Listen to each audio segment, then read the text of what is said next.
മക്കളെ ഇത് നീറ്റ് 2024 ചോദിച്ചൊരു ക്വസ്റ്റ്യൻ ആണ്. സിമ്പിൾ ക്വസ്റ്റ്യൻ ആണ്.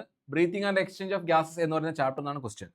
അപ്പോൾ മാച്ച് ലിസ്റ്റ് 1 വിത്ത് ലിസ്റ്റ് 2. നമുക്ക് കുറെ എന്ത് തന്നിട്ടുണ്ട്? റെസ്പിറേറ്ററി കപ്പാസിറ്റി തന്നിട്ടുണ്ട്. ഫസ്റ്റ് റെസ്പിറേറ്ററി കപ്പാസിറ്റി ഏതാ?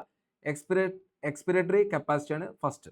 അപ്പോൾ എക്സ്പിറേറ്ററി കപ്പാസിറ്റി എന്താ? It is a total volume of air a person can expire after a normal inspiration.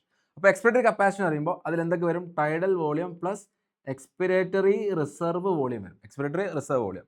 അപ്പോൾ tidal volume plus expiratory reserve volume എന്ന് പറയുമ്പോൾ A2 ആണ് വരിക. A2. അപ്പം രണ്ടാമത്തെ ഓപ്ഷൻ അല്ല, നാലാമത്തെ ഓപ്ഷൻ അല്ല, 1 ഉം 3 ആണ് നമുക്ക് ചാൻസ് ഉള്ളത്. നെക്സ്റ്റ് എന്താ? Functional residual capacity FRC. FRC എന്ന് പറയുന്നത് the volume of air that will remain in the lungs after a normal expiration. ഒരു നോർമൽ എക്സ്പിറേഷന് ശേഷം ലങ്സിൽ റീറ്റെയിൻ ചെയ്യുന്ന എമൗണ്ട് ഓഫ് ഗ്യാസിന് പറയുന്നത് FRC. അപ്പോൾ FRC എന്ന് പറയുന്നത് residual volume plus expiratory reserve volume. അപ്പോൾ FRC equal to RV plus ERV. അപ്പോൾ B4 ആണ് വരുന്നത്. B4 വരുന്നത് ഏതാ?